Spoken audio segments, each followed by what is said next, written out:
Josh will be talking to us about cosmology from the lunar far side with DAPPER, effects of warm dark matter models on the global 21 centimeter emission signal. So yeah, I'm going to then talk to you a little bit about how we're going to do cosmology using the lunar far side, and in particular what this can mean for different models of dark matter. So to begin with, I just wanted to briefly go over how we're going to map these areas of the universe, including the dark ages and the cosmic dawn, using the so-called spin flip transition of neutral hydrogen. So here on the right, you can see this graphic of neutral hydrogen with the proton and the electron, and their spins are aligned, and they're in a higher energy state because of that. And when the electron then switches its spin, it gives off a photon with 21 centimeter wavelength.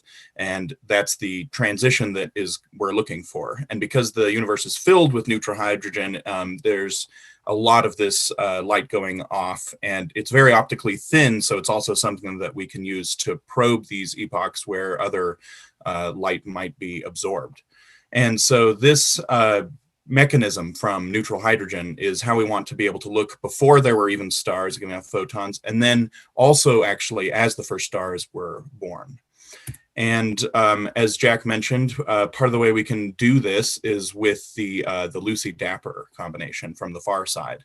The problem with measuring this signal is that it's on the order of millikelvin, and there are foregrounds that must be peered through that are 10 to the 4 or 10 to the 6 times larger. And there's also human-generated radio frequency interference, which can contaminate this signal. But if we go to the lunar far side, then we eliminate the problem of RFI because we are shielded, and also the problems of the ionosphere, which is largely opaque to radio waves below 40 megahertz. So this mission in particular, the Lucy-DAPPER combination will allow us to probe the cosmic dawn and the dark ages with a precision that has not been seen before. So then the thing we really want to do with this is cosmology, and in particular the dark matter problem. So I just wanted to briefly review it. I'm sure everyone knows about it, but it's one of the foremost unsolved problems in physics, first posed over 100 years ago now, and first maybe codified a bit by Zwicky in the 30s. And for years now, there have been dozens of particle experiments that have all come up with null or non-conclusive results. And in the astrophysics community, we have focused obsessively on mostly just measuring it in galaxies. And rather than trying to actually characterize its properties, we're just trying to see how much there is. And in particular, there are extreme environments where you can try to constrain the properties of dark matter, but a lot of these rely on very complicated modeling of, say, the atmospheres of black holes and neutron stars. But precision cosmology actually instead allows us to use the 21 centimeter line to do a lot of these same sort of measurements, but in epochs that have never been tested before, such as the dark ages and cosmic dawn, and in ways never done before, which I will get to in a moment. So I wanted to briefly review then how dark matter can affect the cosmological signal.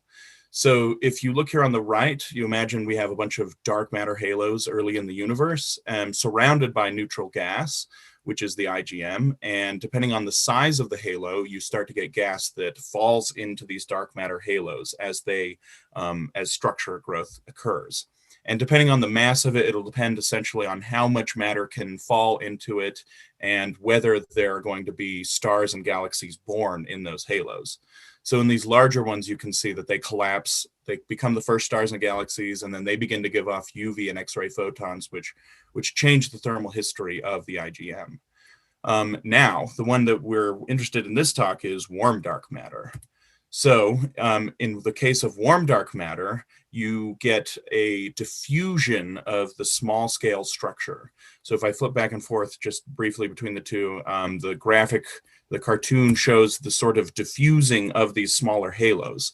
And this is because at the decoupling, as structure growth is happening, warm dark matter has a higher velocity. So the particles tend to flood out of these wells before they can form, which means you don't get as many small dwarf galaxies, small halos with UV and X-ray producing photons.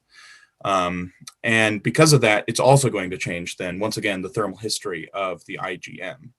So this is a way to test then the cold dark matter way, and in particular characterize its thermal velocity and thus its mass in a way that hasn't been done before. So the observational motivations for warm dark matter have been piling up recently. All have to do with small scale structure that is predicted by CDM that is apparently lacking, such as the missing satellites problem, where objects like the Milky Way ought to have on the order of hundreds of smaller dwarf galaxies surrounding them, and they have maybe a dozen.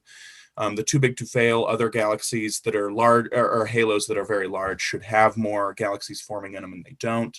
The core cusp problem, which is related to the internal structure of dark matter halos and galaxies, is different from that predicted by simulations. The lack of halo structure between the cosmological filaments, which is a problem pointed out by Peebles some years ago. And it's possible that many of these could be explained by baryonic processes within the cold dark matter framework. Nonetheless, it would still be useful to show that these can all be explained by a suitable characterization of dark matter having a warmer thermal velocity. 2 minutes, Josh. Oh, 2 minutes. So you have the so these are some simulations then that my team has done with the global signal incorporating warm dark matter. In particular, you can see the different colors for the larger and larger mass, which approaches the CDM mass. You can see how it makes the absorption trough for cosmic dawn, as Jack was talking about, go earlier and earlier because there are less, or as the warm dark matter mass increases, there are more small scale structures, so there's more light. And these are for two different star formation models, one which is just that the star formation traces the collapse of dark halos, and one where the efficiency depends upon halo mass, which is probably the more realistic of the two. And using that engine, we are then doing Fischer forecasts with these different star formation models to try and look at what the degeneracies between warm dark matter and astrophysics are, to then be able to eventually tease them out. And this is one for Fischer forecast. The left, these are all astrophysics parameters, and down here is just the warm dark matter mass. And in this panel with a 1D histogram, you can see that in this particular Fischer forecast with a reasonable noise level, you can actually get separation between the different warm dark matter masses, which is exactly what we want to see. We want to be able to characterize warm dark matter in this way. So in conclusion then, 21 centimeter cosmology allows us to test dark matter in ways and epochs we have never seen before, and does not rely on the direct detection methods of particle experiments. And the Lunar Farside is the perfect environment for conducting some of these experiments. Warm dark matter, the difference from cold is that it tends to erase the small scale structure by free streaming of the particles. And there's good observational motivations for warm dark matter. It can easily be incorporated into physical models that predict the evolution of the IGM. And the 21 centimeter signal can then allow us to distinguish not only between CDM and warm dark matter, but also characterize warm dark matter by giving it a thermal mass. Yeah, that is the end of my talk. Thank you all for listening. Here are my acknowledgements. All right, thank you, Josh. Thanks for that wonderful talk.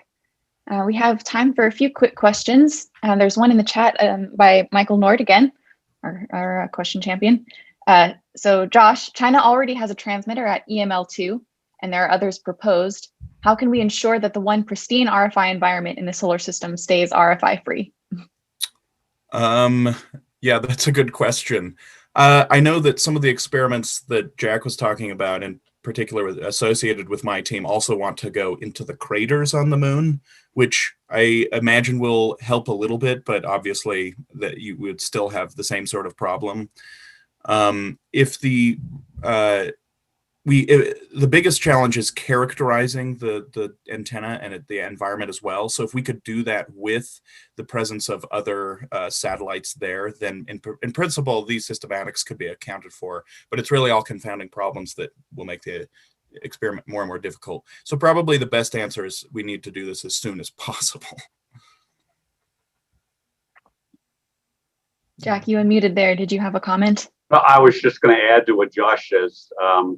that the noise is not coming from the actual communications, but because those are at higher frequency, but rather from the leakage of things like power supplies, computers, and solutions to those have been known for some time, and that is to make sure that these satellites have some sort of a Faraday screen, basically chicken wire on the inside of these to reduce them down, and to stick with the standards, the MIL standards that are already in place for Earth satellites. So doing that combination of things would help extend the quiet time for a while longer. But I agree with Joshua that we need to do these experiments sooner rather than later.